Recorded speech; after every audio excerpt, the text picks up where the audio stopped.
Entonces se puede reescribir la historia cuando de repente amplías tu campo de visión, cuando de repente amplías y entonces te das cuenta que estás diciendo una cosa, pero ahora te das cuenta que aquello estaba pasando porque algo estaba pasando por aquí o pasando por aquí. Entonces de repente haces otra historia. ¿Qué relación tiene eso? Claro, a nivel, como apuntaba, a nivel mundial también hay la historia de los pueblos, ¿no? Y normalmente la historia de los pueblos es, pues, que hizo tal rey o tal guerra, son más bien algo acerca de los enemigos y del poder, etcétera, ¿no? Entonces, claro, si nos situamos en algo tan actual, ¿no?, como es el mundo de las dimensiones, ¿en dónde vivimos? ¿Dónde vivimos, no? Puede ser, de repente te das cuenta que estás viviendo en una dimensión donde, pues claro, la dimensión tiene algo que ver con la visión, y la historia tiene algo que ver con la visión. Tú dices, esta es mi historia, yo he visto esto, o esta es la historia de tal país o tal cosa, son los conocimientos que tienes acerca de eso, ¿no? Pero al mismo tiempo que lo dices, estás decretando algo, estás creando algo. De la misma manera que al decir historia de las guerras de los medos, has creado un ente que es la historia. Entonces ahora mucha gente puede hablar de la historia del arte, no sé qué, tal, que eso no existía. O sea, la gente a eso lo llamaría de otra manera, si es que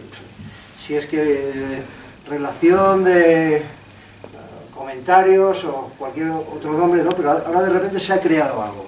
Quiere decir que lo que decimos, y por eso la historia es, ¿qué es lo que dices de tu vida? ¿Qué es lo que decimos? De repente tiene un poder extra. Por eso modificar lo que dices es modificar tu historia. Y al modificar tu historia te sitúas en una dimensión o en otra dimensión. Por ejemplo, tus células madres se activan o te deprimes. Estás diciendo una cosa, entonces, claro, eso es muy importante. Nosotros hemos llegado,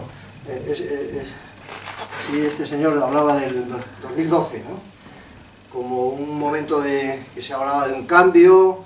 Entonces mucha gente ha aparcado eso porque no se ve cambio, pero realmente sí hay cambios.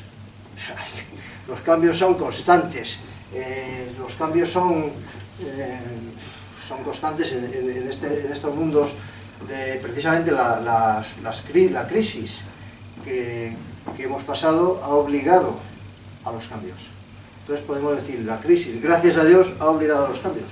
Claro, ya estamos estableciendo un enfoque diferente. Si la crisis, desgraciadamente, o digo, la crisis gracias a Dios, no. Entonces, para muchas personas la crisis la ha echado de su trabajo, donde estaba allí, malviviendo, con unas deudas que había contraído como para decir, oh, vivo muy bien porque contrato todas estas cosas a pagar no sé cuándo, para irme a Cancún, para tener 4 casas, no sé, tal, ¿no?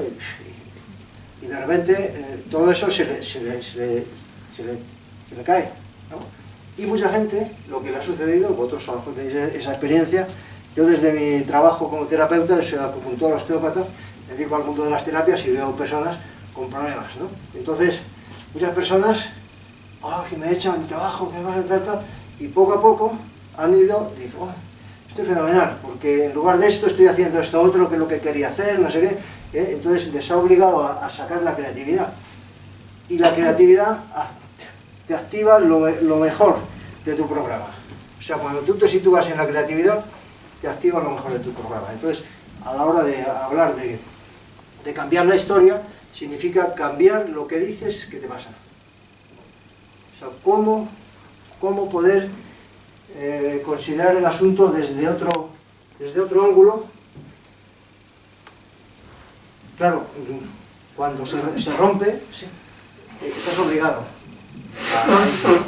Entonces muchas personas, incluso con enfermedades graves, empiezan a ser felices. Empiezan a ser felices porque empiezan a hacer cosas que tenían prohibido, no se sabe por qué razón, ¿no? Entonces, esa posibilidad de cambiar lo que dices acerca de tu vida es importante porque va a cambiar tu vitalidad, va a cambiar lo que haces, ¿no? Entonces, ahora mismo la ciencia la ciencia, no el esoterismo, ¿no? A la ciencia a la cual yo no pertenezco, yo no tengo ninguna titulación de ningún sentido, nada más que de acupuntura, de cosas que no son legisladas, ¿no? Son estudiadas como maestro, etc., ¿no? Entonces, pero científicos, de esos que reciben subvenciones y tal, hablan de tu doble espiritual, ¿no? O sea, ya no es que sea un tema esotérico, sino es un tema de una persona científica, reconocido, con aciertos en sus mediciones, en lo que sea, ¿no? Entonces está hablando de conectar con tu doble espiritual. Eso ya, si tú conectas con tu doble espiritual, ya estás haciendo otra historia. Ya entras en otra dimensión. Entras en una dimensión espiritual que es hacia donde estamos evolucionando, y que el 2012, que hablaba aquí este señor, pues anunciaba.